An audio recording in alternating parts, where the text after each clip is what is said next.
Hello students, today we are going to revise the chapter Adobe Photoshop CS6 that we have already learned.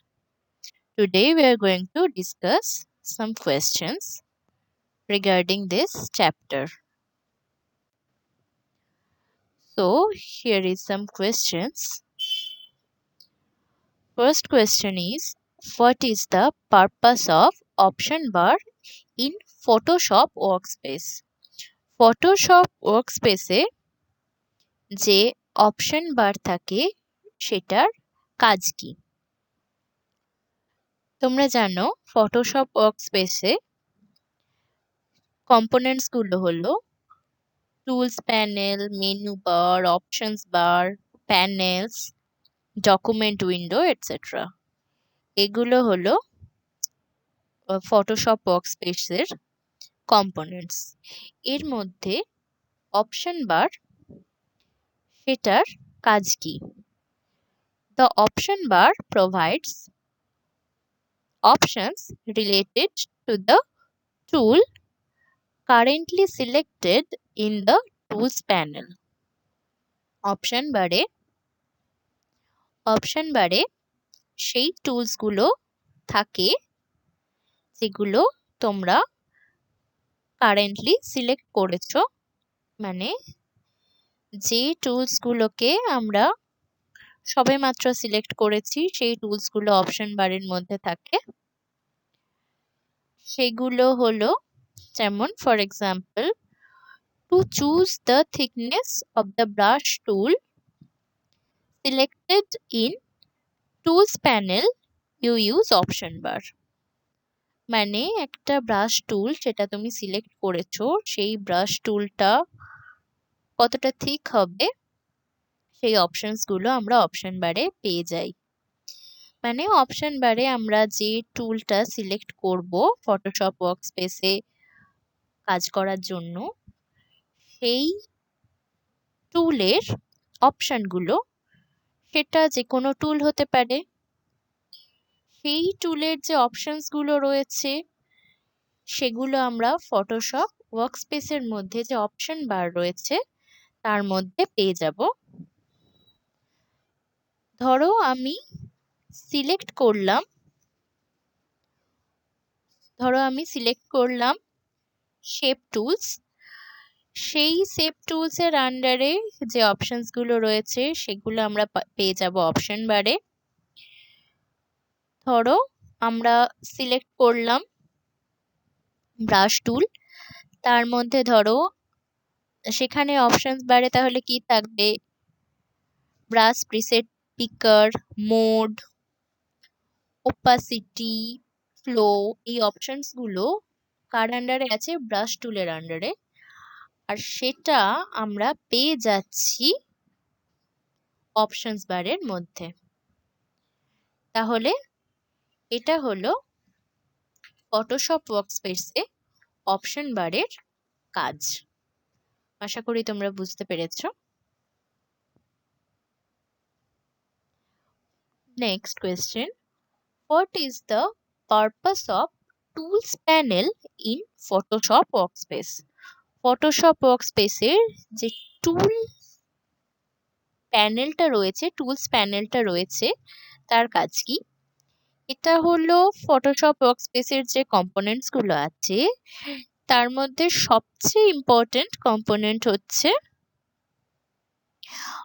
Tools panel. এই tools প্যানেলে কি থাকে? বিভিন্ন রকম tools থাকে যেগুলোকে আমরা ফটো এডিটিং এর কাজে বা ফটো ড্র করার কাজে, সিলেক্ট করার কাজে আমরা ইউজ করতে পারি।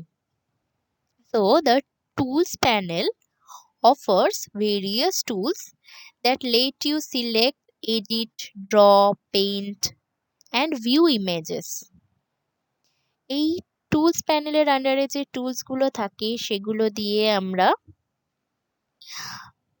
সিলেক্ট করতে পারি, এডিট করতে পারি বিভিন্ন ফটো, পেইন্ট করতে পারি আর ইমেজ ভিউ করতে পারি। তার জন্য যে টুলস গুলো আমাদের দরকার হয় সেগুলো থাকে টুলস প্যানেলের আন্ডারে। To use any tool you click its icon in the tools panel. আমাদের যে কোনো টুল সিলেক্ট করার জন্য টুলস প্যানেলের যে আইকনস গুলো আছে সেই আইকনের ওপর ক্লিক করতে হবে। Most of the tools in the tools panel show a small triangle at the lower right corner. ঠিক আছে, click and hold the mouse on these tools to view more tools of the same category. এইভাবেই আমরা tools panel থেকে tools select করতে পারি। এখানে দেখো একটা টুলস প্যানেলের ইমেজ দেওয়া রয়েছে। এর মধ্যে আমরা দেখতে পাচ্ছি move tool, zoom, hand etcetera. এর মধ্যে আমরা আরো যেগুলো পড়েছি দেখো, background, black and white, default colour well etcetera, এগুলো তো রয়েছেই। এছাড়া গ্রেডিয়েন্ট টুল রয়েছে, পেন্সিল রয়েছে, ইরেজার রয়েছে এটসেট্রা, আরো টুলস রয়েছে, ক্রপ টুল রয়েছে, ব্রাশ টুল রয়েছে, ল্যাশো সিলেকশন টুল রয়েছে। এগুলো রয়েছে এই টুলস প্যানেলের আন্ডারে। ঠিক আছে, আমরা সেই যে টুল আমাদের দরকার হবে সেই টুলের আন্ডারে আমরা সেই টুলটাকে, সেই টুলের আইকনে আমরা ক্লিক করব, করে সেই টুলটাকে আমরা সিলেক্ট করব। আর সেই যে টুলগুলো রয়েছে তার নিচের দিকে দেখো একটা ছোট্ট মতো রেক্ট্যাঙ্গেল ড্র করা আছে। সেই রেক্ট্যাঙ্গেলের ওপর যখন আমরা ক্লিক করব সেখানে আরো অপশনস দেবে। সেই টুলের আরো যে টুলস আছে সেই টুলস রিলেটেড সেম ক্যাটাগরির আরো যে টুলস আছে সেই টুলস গুলো, অপশন গুলো শো হবে ওই রেক্ট্যাঙ্গেলটা ক্লিক করলে, সরি ওই ট্রায়াঙ্গেলটা ক্লিক করলে। তাহলে এইভাবে আমরা টুলস সিলেক্ট করব from tools panel. Next question is how the polygonal lasso tool different from magnetic lasso tool.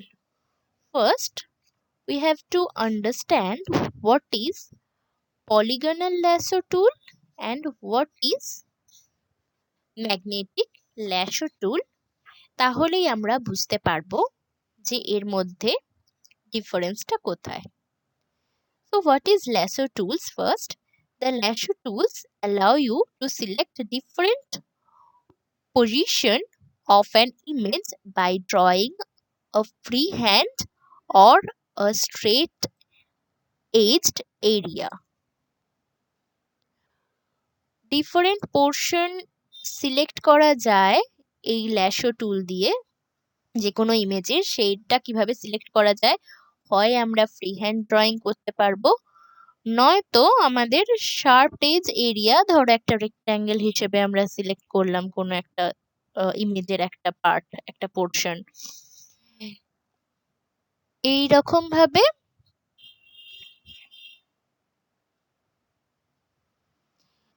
ভাবে আমরা সিলেক্ট করতে পারবো একটা ইমেজকে using lasso tool.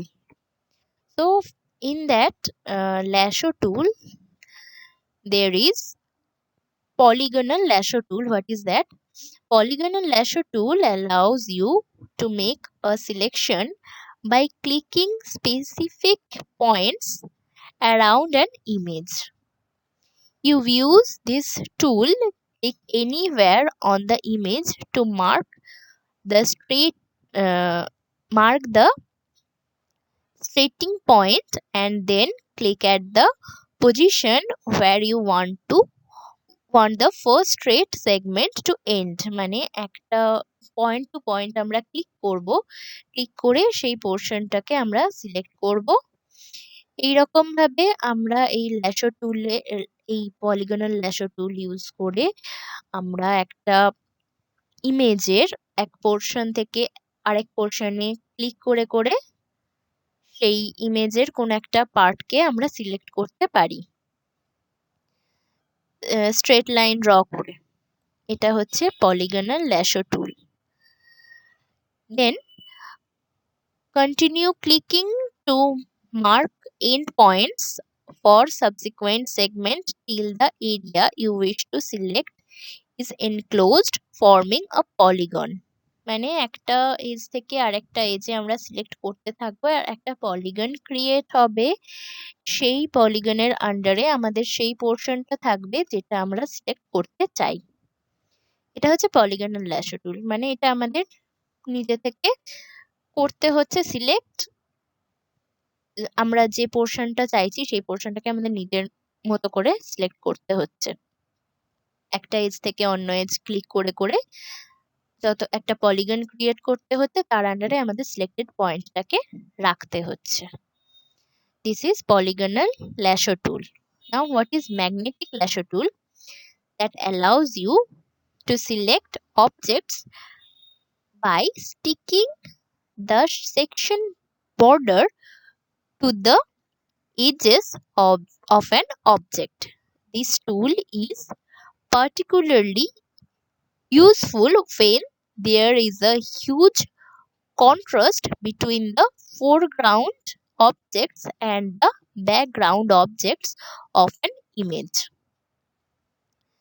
ঠিক আছে, ম্যাগনেটিক ল্যাসো টুলটা হচ্ছে কখন আমরা ইউজ করতে পারছি, কখন এটা বেশি করে ইউজফুল হচ্ছে আমাদের কাছে, যখন ব্যাকগ্রাউন্ড অবজেক্ট আর ব্যাকগ্রাউন্ড কালার আর ব্যাকগ্রাউন্ড অবজেক্ট আর ফোরগ্রাউন্ড অবজেক্টের মধ্যে একটা হিউজ ডিফারেন্স থাকছে। মানে ধরো ব্যাকগ্রাউন্ডের কালারটা ডার্ক, ফোরগ্রাউন্ডের কালারটা লাইট বা অপোজিট। যখন দুটো ব্যাকগ্রাউন্ড আর ফোরগ্রাউন্ডের মধ্যে যখন একটা কন্ট্রাস্ট আসছে তখনই আমরা ম্যাগনেটিক ল্যাসো টুলটাকে কাজে লাগাতে পারবো। সেটা কি করে কাজে লাগানো যায়, যখনই আমরা সেই অবজেক্টের ওপরে ক্লিক করব যেটা আমরা সিলেক্ট করতে চাইছি, তখনই ওই সিলেকশন এরিয়াটা অটোমেটিক্যালি স্টিক হয়ে যাবে সেই অবজেক্টের গায়ে। মানে একটা ধরো যে কোনো অবজেক্ট তুমি সিলেক্ট করতে চাইছো, একটা রাউন্ড শেপ সিলেক্ট করতে চাইছো বা একটা যে কোনো অবজেক্ট সিলেক্ট করতে চাইছো, সেই অবজেক্টটার ওপরে তুমি ধরো ক্লিক করলে সেই অবজেক্টের এজগুলোর সঙ্গে স্টিক হয়ে যাবে ওই ল্যাশো টুলের সিলেকশন বর্ডারটা। সিলেকশন বর্ডারটা ওটার ওপরে স্টিক হয়ে যাবে, দিয়ে শুধুমাত্র ওই অবজেক্টটাকে সিলেক্ট করে ফেলবে। এটা কিন্তু অটোমেটিক্যালি হবে। কখন হবে, যখন ব্যাকগ্রাউন্ড আর ফোরগ্রাউন্ড অবজেক্টের মধ্যে একটা কন্ট্রাস্ট থাকবে, তখনই এই ম্যাগনেটিক ল্যাশো টুলটা ইউজ করা যাচ্ছে। তাহলে পলিগনাল ল্যাশো টুলটায় কি করতে হচ্ছে, আমাদের নিজেদের এজ টু এজ ক্লিক করে করে একটা পলিগন ক্রিয়েট করতে হচ্ছে, তার আন্ডারে আমাদের সিলেক্টেড অবজেক্টটাকে রাখতে হচ্ছে। আর ম্যাগনেটিক ল্যাসো টুলটাকে কি হচ্ছে, ম্যাগনেটিক ল্যাসো টুলে যেহেতু ফোরগ্রাউন্ড আর ব্যাকগ্রাউন্ড অবজেক্টের মধ্যে একটা ডিফারেন্স থাকছে, সেই জন্য আমরা যখন যে অবজেক্টটাকে সিলেক্ট করতে যাচ্ছি তাকে ক্লিক করছি, অটোমেটিক্যালি এই ল্যাসো টুল সেই অবজেক্টটাকে সিলেক্ট করে নিচ্ছে, নিয়ে আমরা এবার সেটাকে মুভ করাতে পারি বা আমাদের যা কাজ করার সেই কাজ সেই অবজেক্টের ওপর আমরা করতে পারছি। তাই ম্যাগনেটিক ল্যাশো টুলটা আমাদের কাছে খুব হেল্পফুল, বা আমরা ইজিলি সেটাকে কোনো অবজেক্ট সিলেক্ট করার কাজে ইউজ করতে পারছি। কিন্তু আমরা তখনই পারবো যখন যখন ব্যাকগ্রাউন্ড আর ফোরগ্রাউন্ডের মধ্যে কন্ট্রাস্ট থাকবে। কিন্তু পলিগনাল ল্যাসো টুলটা আমরা যে কোনো টাইমে ইউজ করতে পারছি, ওখানে কন্ট্রাস্টের কোনো ব্যাপার নেই। আমরা যে কোনো টাইমে ইউজ করব, ওটা নিজের হাতে করে পলিগন ক্রিয়েট করে তার আন্ডারে রাখবো আমাদের অবজেক্টটাকে। তো এখানে দেখো একটা ল্যাশো টুল, এখানে ম্যাগনেটিক ল্যাশো টুল ইউজ করেছি। এখানে ম্যাগনেটিক ল্যাশো টুল ইউজ করা হয়েছে কারণ অবজেক্টের গায়ে দেখো স্টিক করে রয়েছে আমাদের সিলেকশন লাইনটা। ঠিক আছে, তো এটাই হচ্ছে পলিগনাল ল্যাসো টুল আর ম্যাগনেটিক ল্যাসো টুলের মধ্যে ডিফারেন্স, যে পলিগনাল ল্যাসো টুলের আন্ডারে একটা পলিগনের আন্ডারে থাকছে সিলেক্টেড অবজেক্টটা, কিন্তু ম্যাগনেটিক ল্যাসো টুলটা সেই অবজেক্টটার এজে স্টিক হয়ে যাচ্ছে, হয়ে অনলি সেই অবজেক্টটাকে সিলেক্ট করছে খুব ভালোভাবে। ঠিক আছে, তো this is the answer. Okay students, thank you for watching the video.